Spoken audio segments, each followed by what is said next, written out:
بسم الله الرحمن الرحيم الحمد لله رب العالمين وصلى الله وسلم وبارك على نبينا محمد وعلى آله وصحبه أجمعين رب اشرح لي صدري ويسر لي أمري واحلل عقدة من لساني يفقه قولي اللهم علمنا ما ينفعنا وانفعنا بما علمتنا وزدنا علما.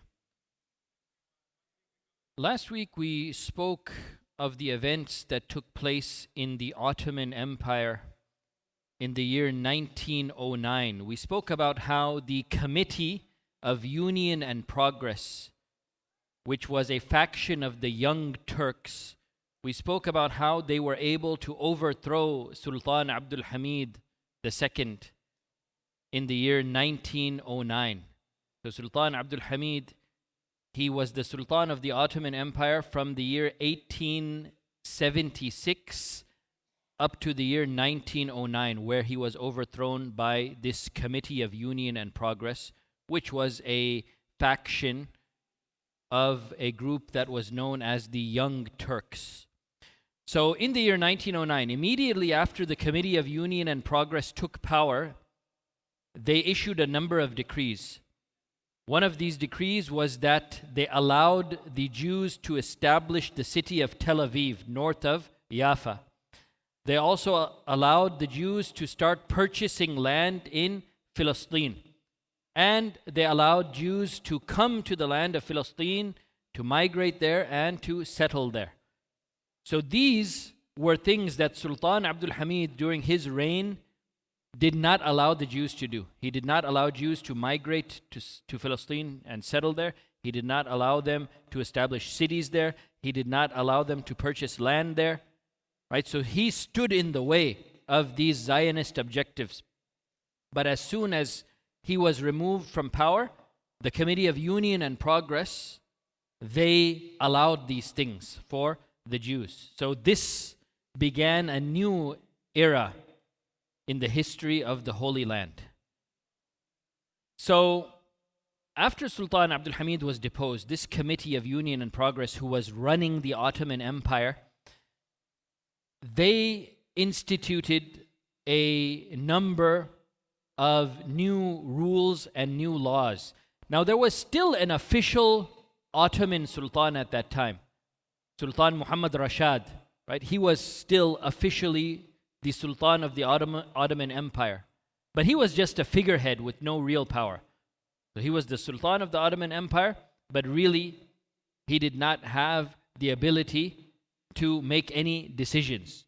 Rather, the decision-making and the real power, it was run by the 13 ministers of state of the Ottoman Empire. And these 13 ministers of state were loyal to the Committee of Union and Progress. Right? So these 13 ministers were the ones who were actually calling the shots, and their loyalty was to the Committee of Union and Progress. So Muhammad Rashad, the official Ottoman Sultan, he was really just a figurehead who had no real power. Now these 13 ministers who were calling the shots, out of the 13 of them, 3 of them were Zionist Jews. Even though the Jewish population of the Ottoman lands that population of Jews in the Ottoman lands was not that much to warrant 3 out of 13 of the ministers being Jews, right? So they were very overrepresented. They were very overrepresented in the ministries of the Ottoman Empire. There were 13 ministers, and 3 of them were Zionist Jews, right? So that was really a great overrepresentation of the Jewish interests, because the Jewish population in Ottoman lands was really not that much, right? So this happened. The Committee of Union and Progress takeover of the Ottoman Empire, it happened in the year 1909, the same year that they overthrew Sultan Abdul Hamid. All right, a few years later, in the year 1914, so this is 5 years after the Committee of Union and Progress has taken over the Ottoman Empire, 5 years after the overthrow of Sultan Abdul Hamid. In the year 1914, World War I began. And the Ottoman state, under the leadership of the Committee of Union and Progress, they entered World War I and they took the side of Germany. They entered World War I and they took the side of Germany. And of course, this pitted them against the British from another angle. Right? The British were already looking to break up the Ottoman Empire. And now, when the Ottomans took the side of the Germans in World War I, this was another reason for the British to work towards the destruction of the Ottoman Empire. All right, now around this period of time, the Arabs who were living in Ottoman lands, they felt very upset with the fact that the Jews were basically calling the shots in the Ottoman Empire at this point. Out of those 13 ministers, we mentioned 3 of them were Zionist Jews. And of course, they're working for Jewish Zionist interests, even though the Jewish population of the Ottoman lands was not that much. Now, the Arab population of the Ottoman lands, and remember, the Ottoman lands, it includes the Hijaz, it includes Syria, it includes, right, all of these lands where Arabs lived. So the Arab population of the Ottoman lands was very high. Yet how many ministers did the Arabs have out of those 13 ministers? How many of them were Arabs? Only 1. So only 1 minister representing the Arabs and Arab interests, even though their population was so big. And 3 Zionist Jew ministers representing Jewish interests, even though the Jewish population was so small. This was very unfair. So the Jews were overrepresented, and the Arabs were very, very underrepresented. So around this period, the Arabs, they started to wake up. The Arabs living in the Ottoman lands, living in Syria, living in Palestine, living in the Hijaz, in Mecca. All right, these Arabs, they started to wake up and say, like, what's going on here? How can we remain under this Ottoman umbrella when they are treating us so unjustly and so unfairly? And the Ottoman Empire is being controlled by Jews. This is supposed to be a Muslim empire. And the Jews are now calling the shots. So the Arabs, they were very upset about this, and rightfully so. They were very upset about this, and they started making moves and positioning themselves with the aim to gain independence from the Ottoman Empire. They didn't want to be under the Ottoman Empire anymore. So in the month of March in the year 1915, the Arab ruler of the Hijaz, right? The Hijaz includes Mecca and Medina in the Arabian Peninsula, right? So the Arab ruler of the Hijaz, a man named Sharif Hussein ibn Ali, and he was given the title Sharif. He had the title Sharif. Anyone who has this title Sharif from those Arabs, they come from the lineage, from the Ahlul Bayt, from the household of the Prophet Muhammad sallallahu alaihi wasallam, right? So he was Hashimi from Ahlul Bayt, from the descendants of the noble lineage of the Prophet Muhammad sallallahu alaihi wasallam. So that's why he was known as Sharif Hussein ibn Ali. So he was the ruler, the Arab ruler of the Hijaz. But still the Hijaz was under the umbrella of the Ottoman Empire.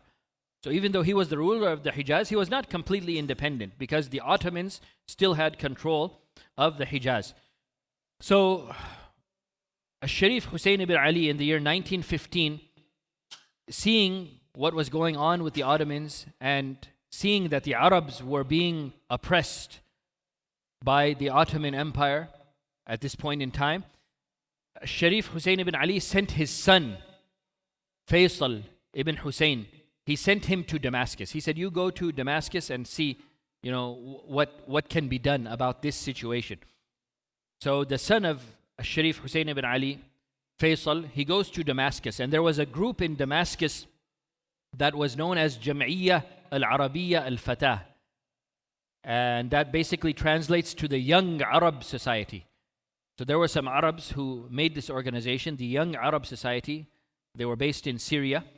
And they actually formed in opposition to the Young Turks. The Young Turks, they're the ones who overthrew Sultan Abdul Hamid. And they were the ones who were oppressing the Arabs. And they were the ones who were giving control of the Ottoman Empire to the Jews instead of keeping it with the Muslims, right? So this group of Arabs in Syria, they formed an organization to counter the Young Turks. So the name of this organization was the Young Arab Society, the Young Arab Society. So Faisal, the son of Sharif Hussein ibn Ali, he goes to Damascus and he meets with the young Arab society and their leadership, and he felt that their interests aligned. That yes, we want the Arabs to get their rights back.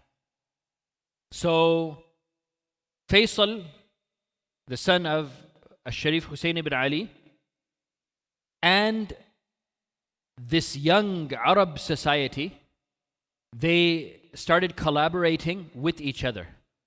They started collaborating with each other, and they started making plans for a revolution, that we will revolt against the Ottoman Empire and we will gain our independence from the Ottoman Empire, and the Khilafah al-Islamiyah, the Islamic Caliphate, it should return to the Arabs.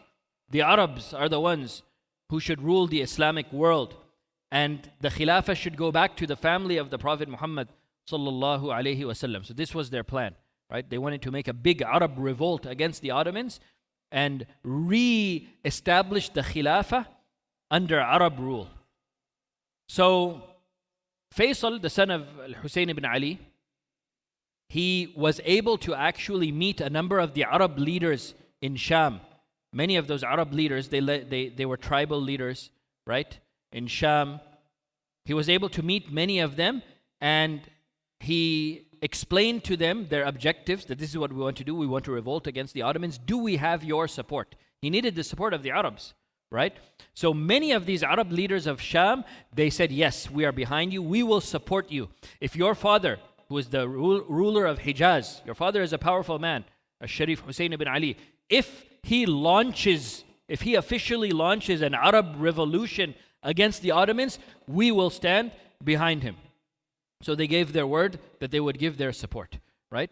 So now that Faisal, the son of Hussein ibn Ali, was able to garner the support of the different Arab leaders in Sham, word started to get out that, they're planning an Arab revolution. So the Ottoman governor of Syria, the Ottomans, of course, they had their own guy in Syria, right? And he was the official governor of Syria, a man named Jamal Pasha.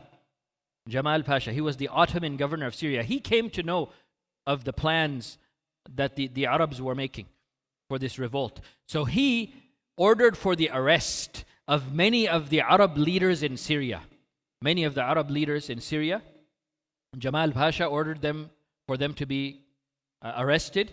And then what did he do? He ordered for them to be executed. He ordered for them to be hanged. They were publicly hanged. The Arab leaders, right? So this actually backfired against the Ottomans. This made the Arabs even more angry. Like, look at how they're treating us. First, they don't give us good representation in the leadership. We only have one minister who's Arab. And look, now they're gathering the Arab leaders and they're publicly executing them. Look at how they're treating us. Look at how the Ottomans are treating the Arabs, right? So this made the Arabs even more angry, and it actually caused an increase in Arab support for the revolt against the Ottomans. Now more Arabs are getting behind this idea that yes, we need to get independence from the Ottomans and we need to revolt against the Ottomans. So many of the Arabs then, they officially announced their support for an Arab revolution against the Ottoman Empire. From amongst those who announced their support for the Arab Revolution was Muhammad Rashid Rida, rahmatullahi alayhi, who was a great scholar. He was originally Lebanese, but he settled in Egypt, and he was a very influential sheikh, a very influential scholar, right? And he had a magazine that he published in Cairo called Al-Manar, right? And it was a very well-received magazine where he spoke about Islamic issues. So he was a well-known Islamic personality, Muhammad Rashid Rida, and he announced his support for an Arab revolution against the Ottomans. Also, Muhibbuddin al-Khatib, he was a very prolific writer, right? And he was very well known. He also announced his support for the Arab revolution against the Ottoman Empire. Also, Al-Hajj Amin al-Husseini, he was a very influential Muslim who was able to bring thousands from the Muslims of Palestine and Sham to join the revolution. Also, Al-Hajj Syed al-Karami, who was the Mufti of Tul Karam, right? And that's a city in Palestine. So he was the official Mufti of Tul Karam, Al-Hajj Syed al-Karami. He announced his support for an Arab revolution against the Ottomans as well. Also, Sheikh Sa'id al-Din al-Khatib, who was the Imam of Al-Masjid al-Aqsa at that time, he announced his support for an Arab revolt against Ottoman rule as well, and many more as well. Many from the influential Muslims of the land, they announced their support for the Arabs to uprise and to revolt against the Ottoman Empire. So of course the leader of this revolution was going to be the ruler of Hijaz, Al-Sharif Hussein ibn Ali. Right? He was the one who was going to be the leader of this great revolution. So the plans were there and the preparations were being made.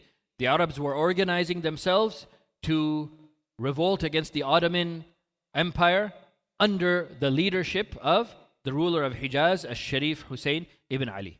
All right, so while these preparations were being made, there is no revolt that actually started yet, but the preparations were being made. In the month of July 1915, the British government started pressuring Al-Sharif Hussein ibn Ali. They started pressuring him, start the revolt already. Come on. What are you waiting for? The British are pressuring the Arabs to start the revolt, to get on with it. So what is Britain's business in getting involved in this, right?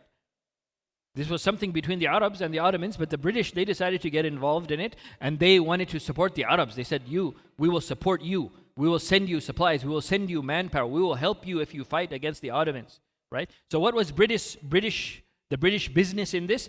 They wanted to weaken the Ottomans for their own reasons, their own objectives. It's not like they loved the Arabs or they cared for the Arabs or the Muslims. No. The British, one thing about the British, they only look out for themselves. They don't care about anyone else. They only look out for their own objectives.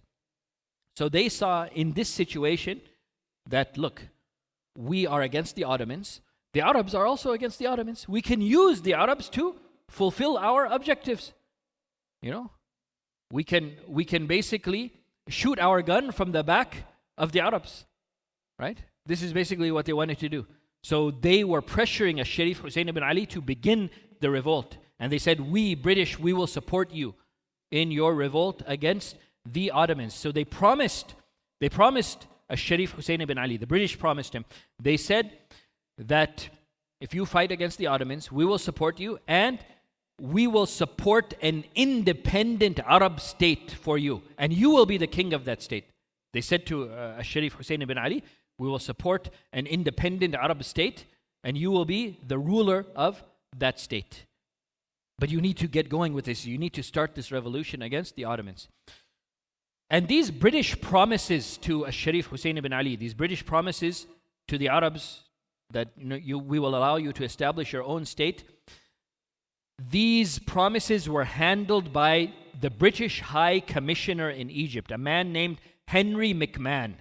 He was the British High Commissioner in Egypt.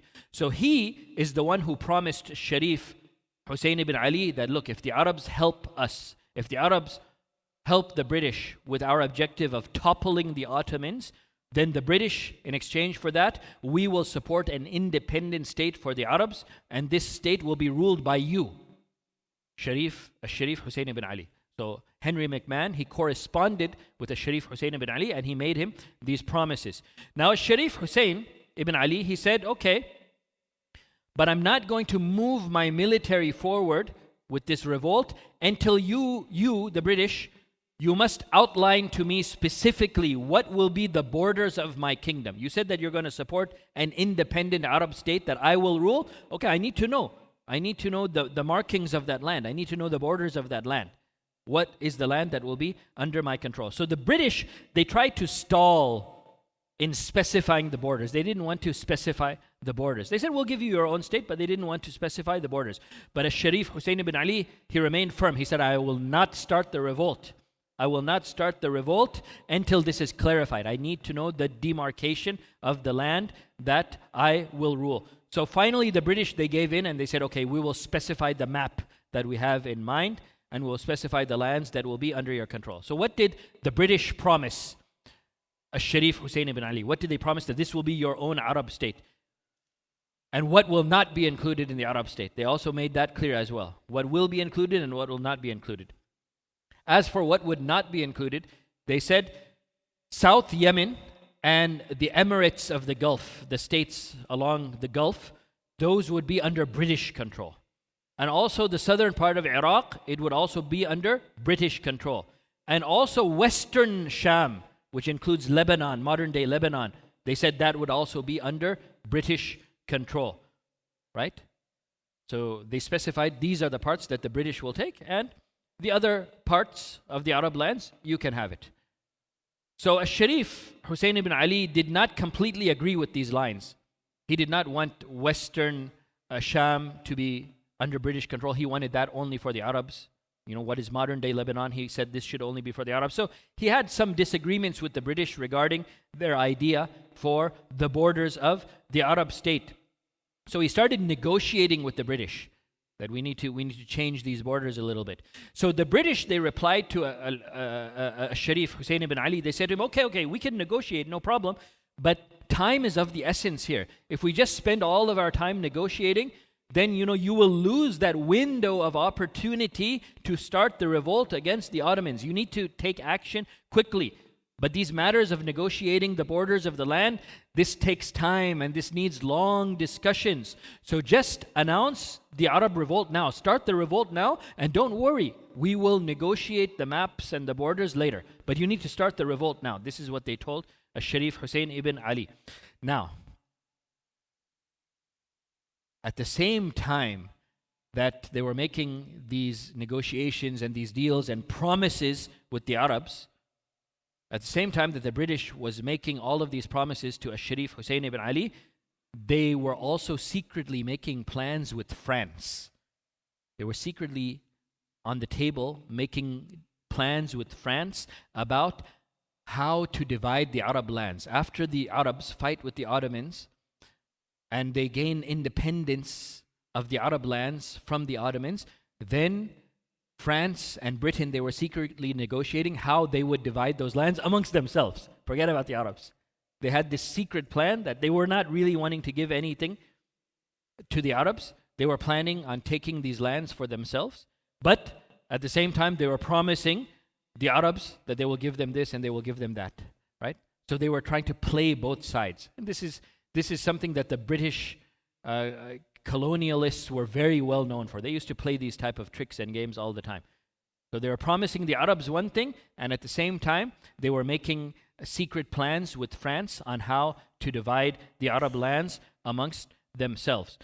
So these secret talks between Britain and France, they took place in the year 1916. So the British foreign minister was a man named Mark Sykes, and the French foreign minister was a man named Francois George Picot. So the agreement that they came to became known as the Sykes-Picot Agreement. It became known as the Sykes-Picot Agreement because Sykes was the British foreign minister, Picot was the French foreign minister, and they negotiated and they came to an agreement regarding how the Arab lands would be divided. Now this was secret. They didn't want this to get out because if the Arabs came to know about this, then the Arabs would refuse to help the British, right? So it was a secret agreement between Britain and France, and the terms of that agreement said that Iraq would go to the British, Jordan and Philistine would go to the British, and Syria and Lebanon would go to France, right? This is completely contradictory to what the British were promising the Arabs. What the British promised Sharif Hussein ibn Ali and what the British were secretly negotiating with the French, it was completely contradictory. So you can see they were lying and they were committing a great betrayal here. So Sharif Hussein ibn Ali, he had no idea of the scheming of the British and the French. He had no idea about the Sykes-Picot agreement that was secretly made. So in the month of October of 1916, based upon the British promises to him, the British promised him that they would give him his own Arab state, and they told him what those lands would be. So based upon his belief that the British would not betray him, Sharif Hussein ibn Ali, he launched the Arab revolt against the Ottoman Empire. In the month of October of 1916, the Arab revolution against the Ottoman Empire began. Now, of course, the Arabs cannot be blamed for wanting independence from the Ottoman state, because by this time the Ottoman state, it was being run by the Committee of Union and Progress, and behind the scenes it was actually being run by the Zionists. So of course the Arabs were justified in wanting independence from this oppression. The Arabs were being oppressed, for sure.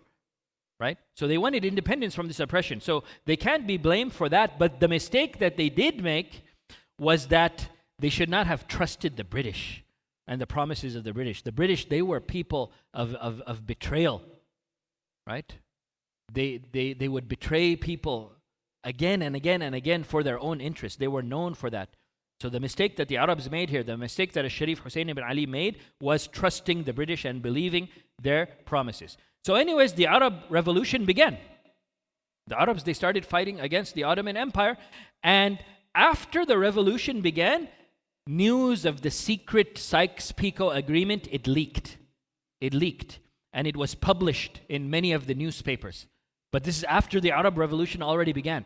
So now, news of the Sykes-Picot agreement between the British and France on how they're going to divide the Arab lands amongst themselves, that came out.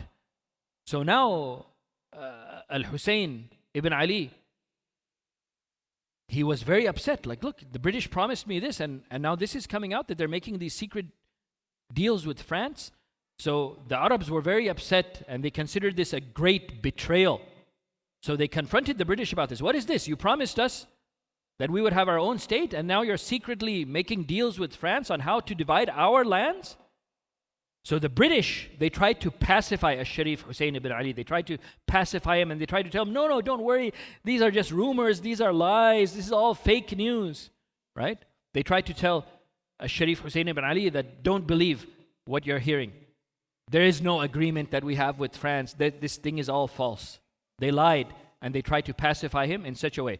Now, what could Sharif Hussein ibn Ali do at this point? The revolution had already begun. The fighting had already started. They can't pull back now. It already started, right? So he couldn't turn back. So the revolution continued. The revolution continued, and the Arabs continued to fight against the Ottomans. And the British were helping them.